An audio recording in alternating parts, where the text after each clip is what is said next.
Good evening and welcome to Joy News, your election headquarters on Multi TV, and this is Constituency Watch, brought to you through the support of Star Ghana. Tonight we're in the Central Region, and to be precise, the Abra Asebu Kwamankese constituency. Now the constituency has been dominated by the NDC and MPP over the years. So are we likely to see a change in the voting trend this year? Join us with your comments and suggestions via our text short code 1760 or via our WhatsApp number. You can also send in your comments via our social media platforms, facebook.com/joynews, and of course on Twitter, our handle is Joy News on TV. My name is Nia Kofi Smartabe. Constituency Watch returns after this.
Promises, the will and wherewithal to execute. Voters take. We bring it all to you on Manifesto Digest.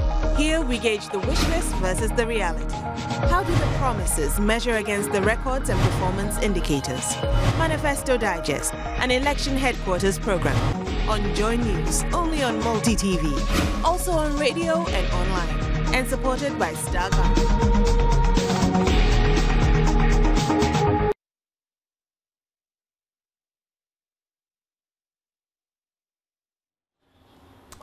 You're welcome back. This is still Constituency Watch here on Joy News on Multi TV. My name is Nia Kofi Smartabe, and Constituency Watch is brought to you through the support of Star Ghana. Now, let's look at, before we get to discuss into detail the Abra Asebu Kwamankese constituency, let me just give you a preview of the presidential results from that constituency over the years. Now, in 1996, then President Jerry John Rawlings polled 21,232 or 59.9% of the votes in that constituency. And of course, he contested against the NPP's candidate John Kufuor, who managed 13,884 or 39.2% of votes in that constituency. And this was the result from the Abra Asebu Kwamankese constituency in the year 1996. And then in the year 2000, during the first round of polling in 2000, the polls again went in the favor of the NDC, whose candidate John Mills managed 14,058 votes, and that represented 46.40% of the total votes cast in that constituency, whilst the NPP's John Kufuor managed 13,466 votes, or 44.40% of the total votes cast in that constituency. And of course, there was a runoff poll in 2000, and this was how the results panned out between the NDC and the NPP. John Kufuor then, in the runoff, extended his lead by polling 15,415 or 56% of the votes. That was during the runoff of the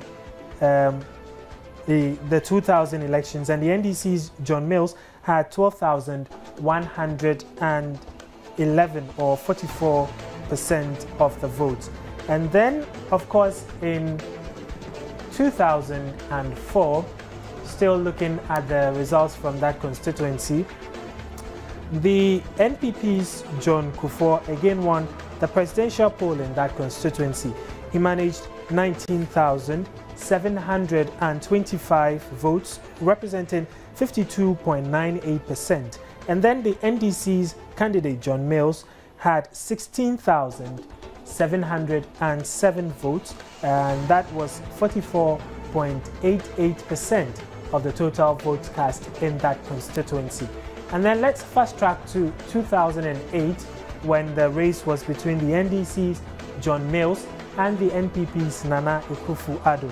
And in the first round of 2008, the NDC's John Mills led with 20,885, or 59.23% of the votes cast in that constituency, whilst the NPP's Nana Akufo-Addo polled 13,088 votes, or 37.12%. That was what the votes, that was the figures that came out from those that poll. And in the runoff poll in the same Abra Asebu Kwaman Kese constituency, the NDC's John Mills was still in the lead. He managed 22,344, or 60.99% of the votes, whilst the NPP's Nana Akufo-Addo polled 14,293, or 39.01% of the votes in the Abra Asebu Kwaman Kese constituency. So that is the presidential results from that constituency. Of course, we'll be sharing with you later the parliamentary results also from that constituency. But stay with us. When we return, I will have my guests join me in the studio, and then also we will cross over to the constituency to speak to the aspirants contesting the seat. This is Constituency Watch.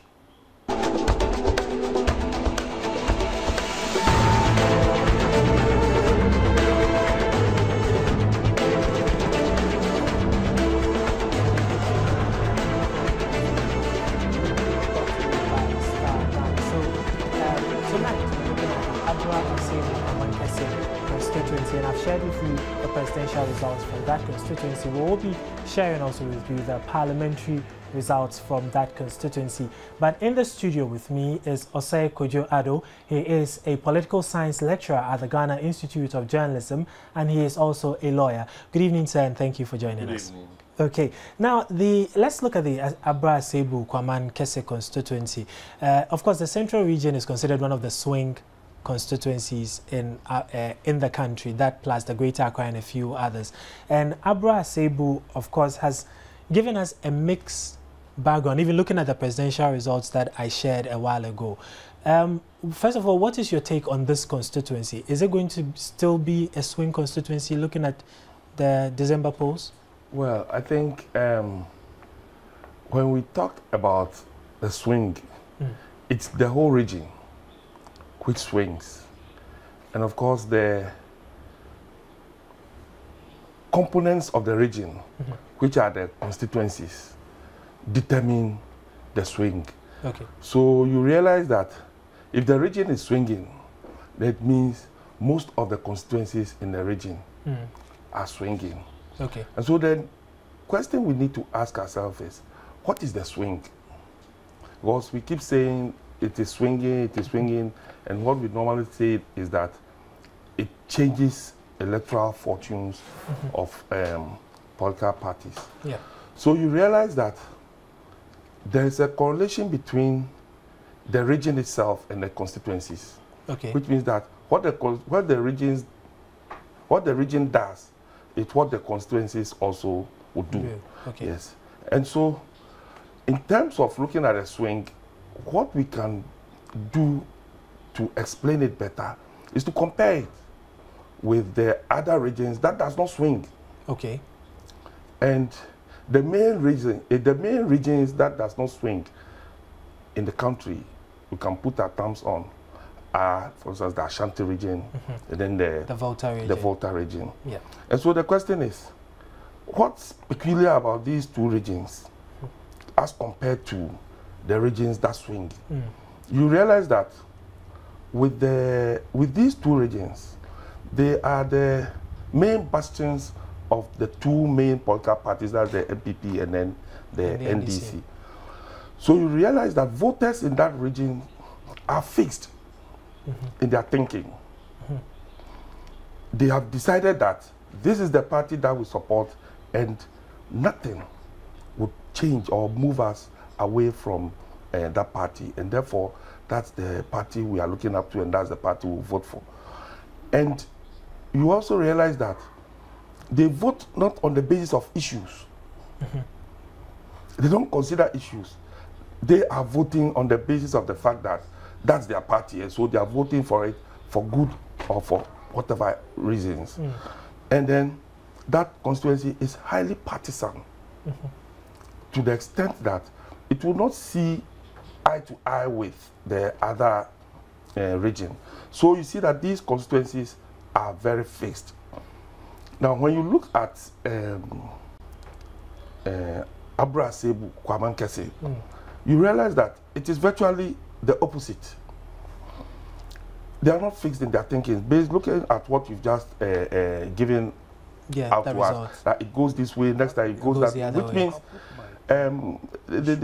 asked when, which means that the mind tells them that we should go this way, then they go that way, and they are not tied well-being, and on the basis of that particular political party, votes. Okay, so I'll come to you in a bit so that we look at the variables that you talked about, but we've been joined on the line now by the NPP's parliamentary aspirant for the Abrasibu Kwamankese constituency, Job Marking. Good evening to you, Mr. Marking, and thanks for joining us. Good evening, and thank you so much. All right. Mr. Marking, you're contesting in a constituency that hasn't really stayed with one political party over the years. They've gone your way, they've gone the NDC's way over and over again. Let me find out first and foremost from you, does it disturb you at all that you are contesting a seat like this? Not at all. I'm not in any way perturbed at all. Okay. Yes. No, go ahead, sorry. It is because Abrasibu Kwamankese, I say it's a string constituency. They're not tied to one political party. They vote based on the performance of the candidates contesting. They do their own assessments, and they do their selection, or they choose a one who they feel can lead the constituency to bring development. Okay, and as it stands now, the NDC's candidate and of course the DCE makes us understand that they have indeed brought a lot of development to the constituency. So obviously, looking at it from the face value, it then presupposes that the votes are going to go in the favor of the NDC. Do you agree? Of the whole NDC? Yes. No. You see, I for one, I was the former DCE. I haven't stayed in the area for about 32 years. Haven't had a chance to be the chief executive. I think I stand a better chance of serving my people because I know the terrain so much, so that I know the problems there, where to go for what they need, and they know my track record in the constituency. And for that matter, the question of the incumbent MP getting a nod again is not the case at all. Indeed, you have been the DCE before. You've represented them at that level. But, of course, the constituency still faces some development problems. Roads, for instance. The citrus farmers in the constituency are having problems with their selling their produce. And these problems have persisted for quite some time. If you are DCE and these problems, I'm sure, existed within your time and they still persist, what makes you confident that they will give you the nod this time round? That is true. The road network in the constituency, I mean, NPP can boast of actually tackling the problem. We weren't able to solve all the problem, but at least we can talk of Mori Junction. Mori was done by NPP under my leadership as a DCE. Abrodunko, the Capital Town Road Phase 1 was done under my leadership. Bakampa Junction to Swansea, we did half of it under my leadership. When NDC came to power, not even a quarter of a kilometer has been added to what was done. So when you talk of tackling the road problem, NPP, we have a story to tell. But how about the roads leading or connecting the communities within the constituency itself? So that one, they are all feeder roads, and under my leadership as DC, every year, feeder roads, they made sure the roads were given on contracts for reshaping or whatever. But for 4 years now, I can tell you, some of the roads never seen any rehabilitation at all. And the people themselves can attest to these things. And they're going to vote on these lines. So if they're going to vote on these issues, what are your plans, specific plans for addressing the problems? For instance, the issue of feeder roads, which are still not so easy, which doesn't make easy transportation between the communities. It's all about leadership. It's all about the one who's leading. Somebody must take the lead. You have to move to where the problem can be solved and bring development to the people. If I'm not mistaken, my information tells me that the incumbent MP is serving under the Roads and Highways Committee in Parliament.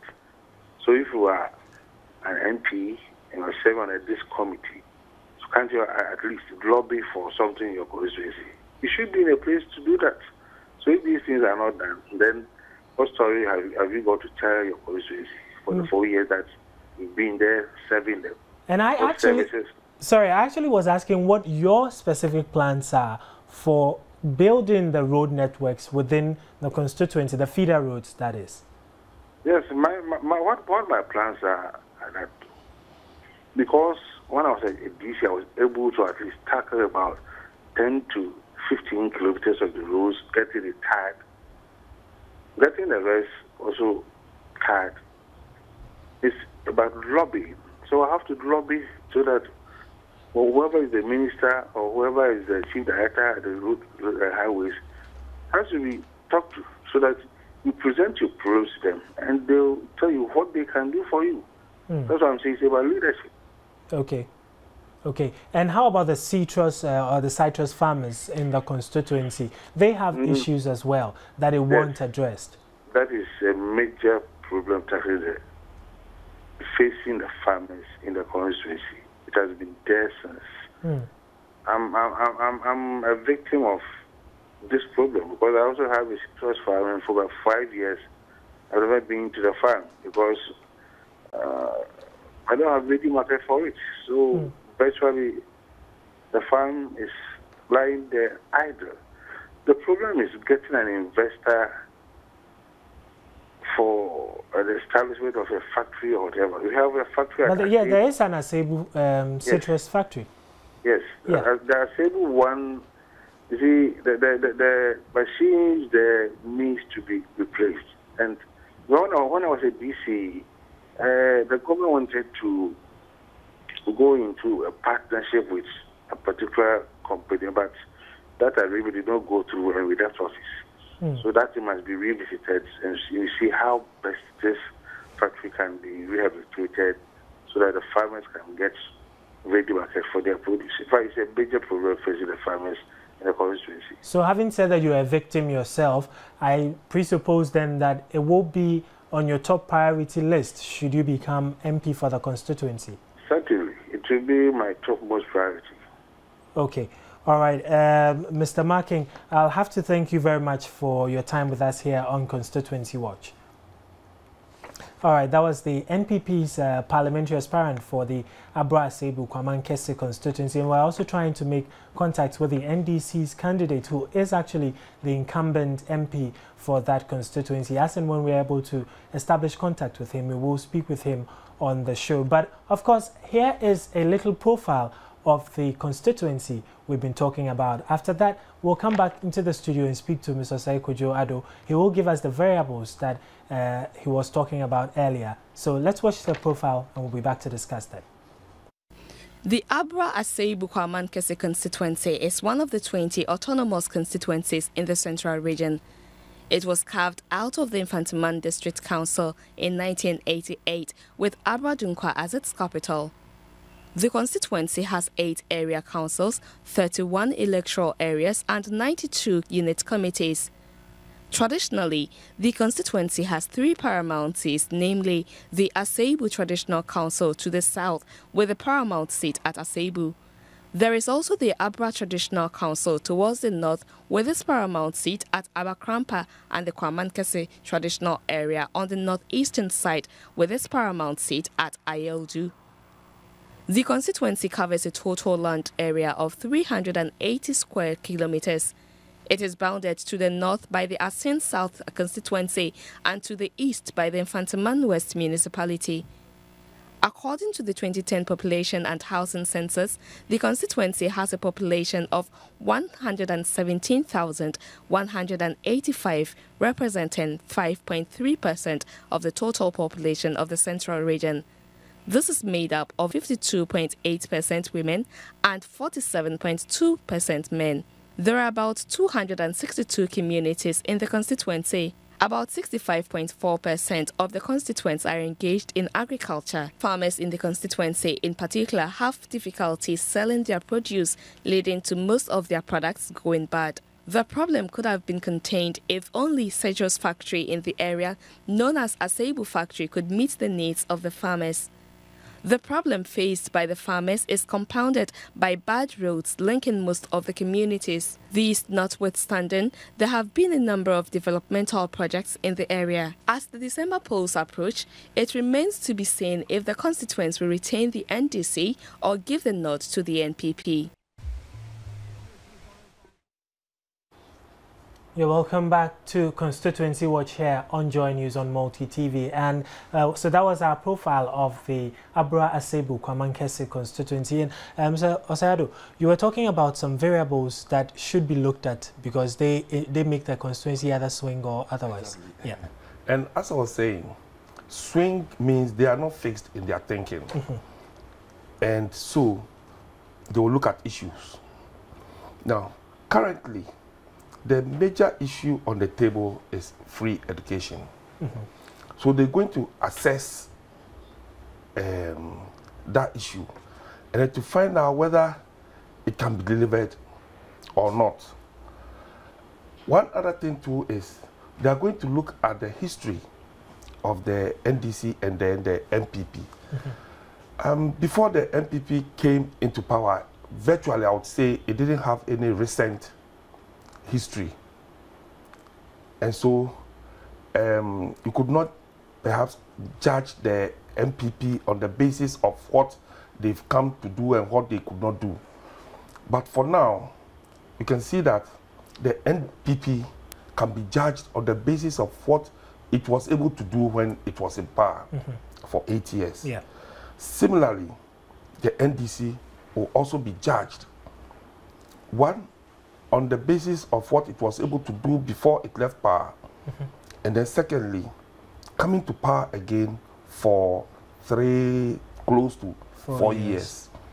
So now, this is what is going to be the history, the historical variable that the voters will look at, and then on the basis of that, perhaps determine their vote, and then the character of the MPs, contestants, the aspirants, you realize that it looks as if the one who is there now as the MP contesting on the ticket of the NDC was the DCE, and then the one contesting on the ticket of the MPP was once the DCE.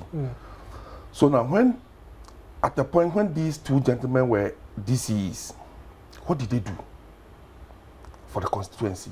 So once again, the people are going to look at that and then use it to determine who will get their nod.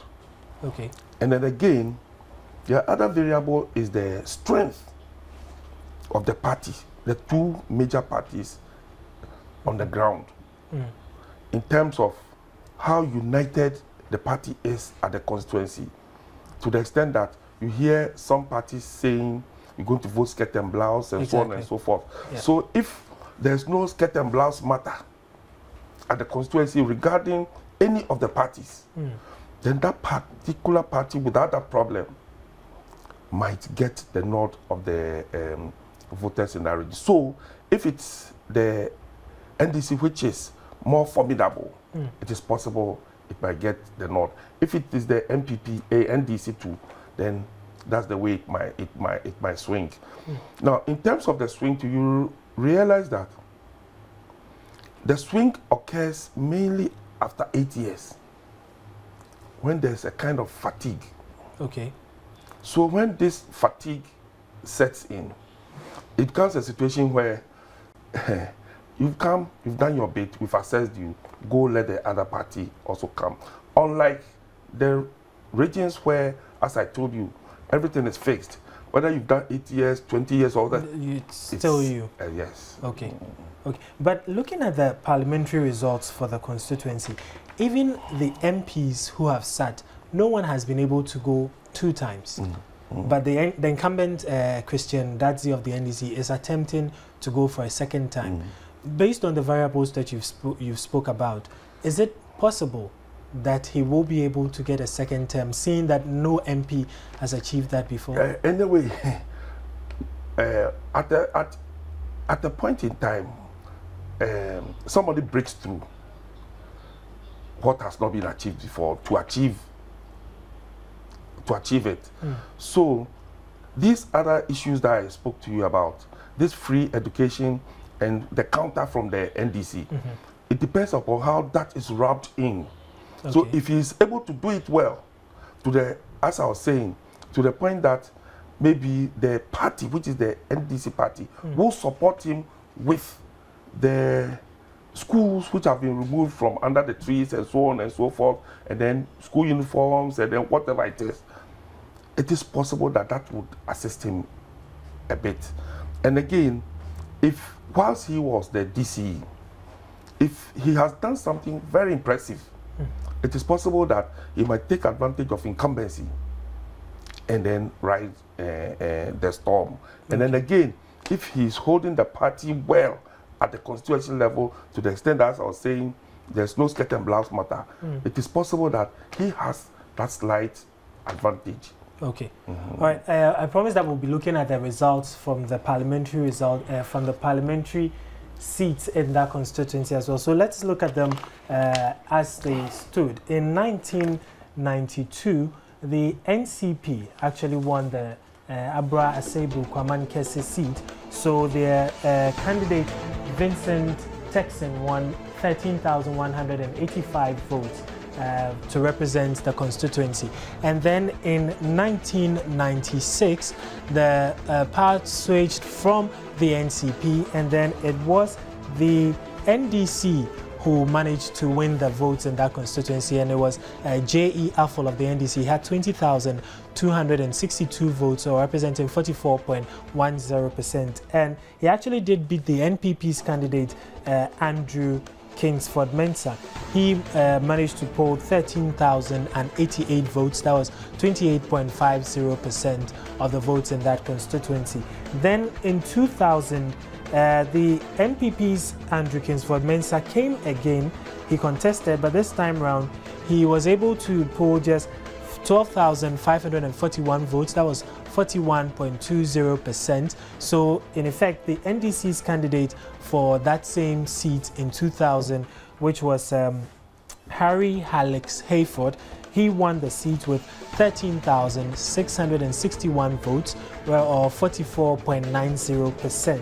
And then in 2004, the NPP's Andrew Kingsford Mensah finally managed to win the seat. He polled 19,196 votes.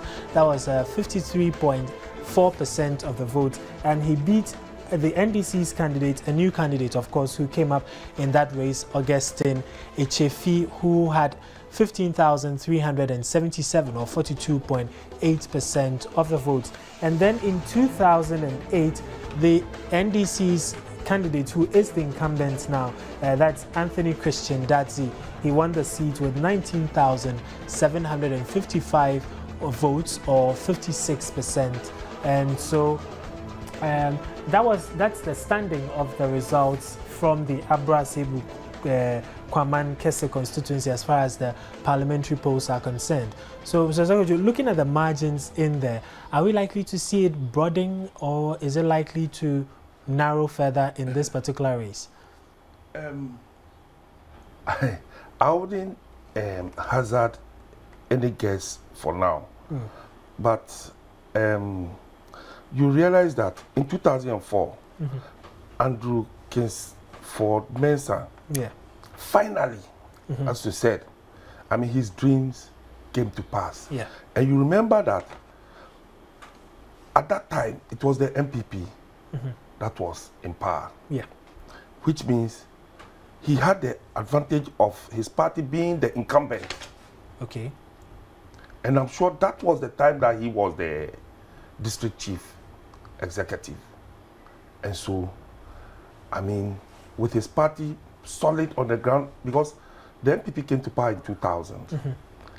By 2004, they were peaking. So if a party was peaking at that time, definitely, I mean, it will go with all the trappings of incumbency, and if you are an aspirant on its ticket, I mean, you'll be the preferred candidate. So you realize that incumbency worked at that time. In his favor.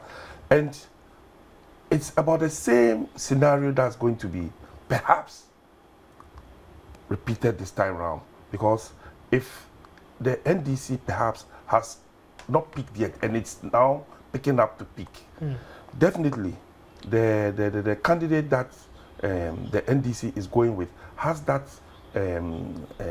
slight advantage. But you realize that the figures, if you are going out, you go out with about 13,000. If you are coming in, you come in with about 19 thereabouts. So this has been the way the figures have been juggled in favor of any of the parties. And it looks as if the population, perhaps, there looks fixed.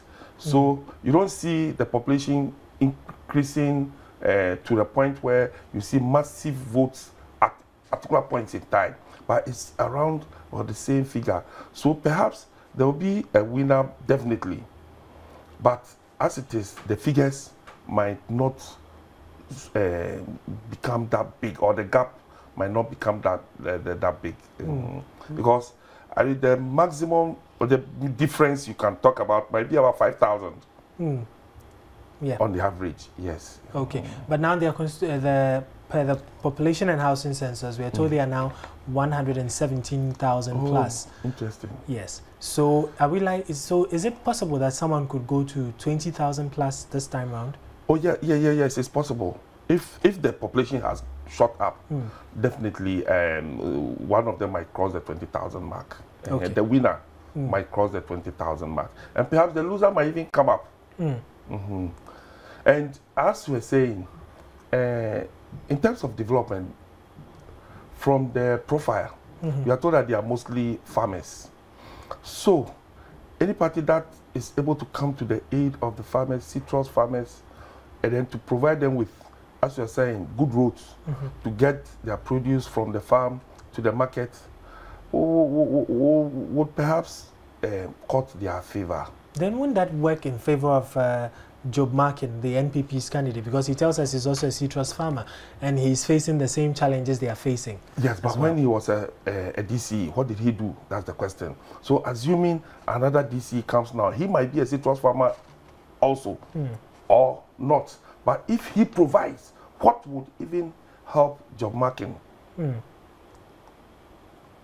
Will it be possible for him to turn around to campaign against that facility, which he is also taking advantage of privately? You see, and it looks as if the voters in that constituency are not the voters you can easily fix their minds on something and tell them not to change their minds. They vote according to what their farms are telling them. So if their farms are suffering, definitely they would let you know and punish you accordingly by voting against you. So it looks like issues will play a big role in the elections in that constituency this time around. That's it. But how will personalities also count? It depends upon, you see, and as I was saying, The two main personalities in the race now have once been DCs. And so the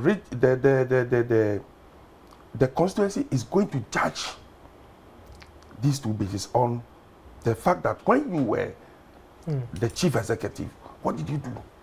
Okay. And that's where the assessment is going to be, you see. And so it's going to be on the strength of the history, that's the historical variable I told you about, of the two parties, because now NPP has some history, and the NDC also has some history. So there will be this comparison, definitely. Okay. How about the smaller parties? Do they stand a chance in a constituency like this? The smaller parties, well, it depends upon their message. But as it is, for now, the two big parties are ruling our elections. And I wonder how these parties, these smaller parties might be. You realize that the NCP, at the point, won, and that was around 1992. Yeah. And that was when the MPP did not contest the parliamentary election. Exactly. And there was this alliance between the NDC and the MPP to allow the NDC and then the smaller parties to allow some of them to get into parliament, to let it look like there's an opposition in parliament. So I'm sure that is how come you are seeing a smaller party having won the constituency once. And since then, it has not shown up when the two parties got onto the field proper and did the race. The NCP is nowhere for now. Okay. So it's something some of my friends have asked me, and I want to bounce it off you. Should the smaller parties be contesting in constituencies where it appears to be strongholds or swing constituencies? How much of an effort should they put in, or should they even contest those seats at all? Well, at times I talk about what we call the politician's disease. That disease, when it catches you, it gives you a dream that you can do the impossible. And then if you have sycophants around you telling you that it's possible, you can do it, that's where you see these things happening. And at times, some politicians are not rational. They are not able to calculate their fortunes in such a way that they will see that it won't work. And I don't know who have been advising them, because possibly they could put their fortunes together in some form of joint stock company. At least the smaller parties can come together or merge with any of the bigger parties, and then they could have their way and their say as well. But they think they can go on their own, and that the country is tired as far as the two major parties are concerned. But that would because we hear that a lot, and yet we don't see it reflect in the smaller parties getting the chance to go to parliament. That's the question. So I think it will get to a point one day when they will get the lesson proper that they will have to merge or join any of the two major parties, and that would rather enhance their fortunes than to be going on their own. Okay, so do we see a time coming where we are going to have the great alliances we had in the early 90s and 2000s come back again at where we are in our political life or stage? Yes, the outcome of this particular election will determine a lot, because you realize that since 1992, the chemistry of our election keeps changing. And for the first time, I think, we are now moving towards issues. And issues can determine a lot of things. Because when we begin to think on the basis of issues, then it means we are now becoming rational. We are looking at our welfare and the fact that the politicians, and then to ask the question whether the politicians can deliver our welfare or not. So gradually, if we get to know that they are not delivering our welfare, I mean, the smaller parties, when they say something or they throw in a message, perhaps it might rather weaken the bigger parties a little. And if one of them should lose a major election, that's where the change we are talking about can happen. So let me push you a bit and see if you can hazard a guess for us. Well, are we likely to see the number of smaller parties in Parliament increase this year? I doubt. It will rather reduce. Because it looks like this year they've come out stronger than probably 2008. Yes, because the field is open. It's democratic. Anybody can enter. So it looks as if they can make some gains. But what they are going to do is they are going to determine the fortunes of the bigger parties rather, but not their fortunes. So they're going to make one of the bigger parties lose or win. But they are not the party that will win. Okay, so not even in constituencies like Ivalujura, where we think it's a CPP. Well, one or two, but even it's dicey. One or two areas, but even with that, it's dicey because some of the voters will say, we don't want to spoil our votes. So if we give our vote to you and it will make any meaning, why don't we? Because there are a lot of CPP elements who vote that way. They'll tell you, are CPP all right, but if we vote for CPP, we might spoil our vote, so why not? Either the NDC or the But MPP. why that perception that if you vote for a smaller party, you spoil your vote? After all, once the person is seeking to represent you in Parliament, it really doesn't matter if the party is big or small, does it? Yes, it is not, but it looks as if the establishment.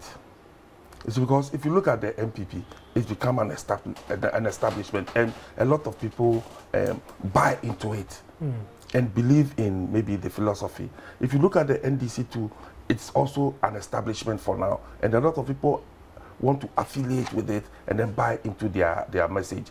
But with the other one, at the smaller parties, the establishment content, I mean, it's not yet, you can't find that in them yet. That's why they look, it looks as if they are coming up.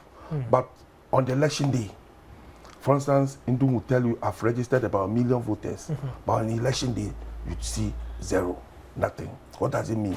It tells you that, yes, people may want or be, people would like their message, but when it comes to voting, they'll tell you, we don't want to spoil our votes. Okay, all right. I'm afraid we're running out of time, and unfortunately, I can't read any of your messages because I'm having some slight technical problem with what I read your messages from. But we'll have to say a big thank you to Mr. Osei Kojo-Addo. He is a political science lecturer and at the Ghana Institute of Journalism and a lawyer. Thank you so much, sir, for your time with us tonight. Thank you as well. And then we'll also have to say thank you to Job Marking, the NPP's parliamentary candidate for the Abra Asebu Kwamankese constituency. And unfortunately, we're not able to make contact with the NDC's candidate, who is the incumbent MP, Anthony Christian Datsi. But that's our show for this week. We are back next week, Monday at 10 p.m. My name is Nia Kofi Smatabe. Nightly news comes up shortly. Good evening.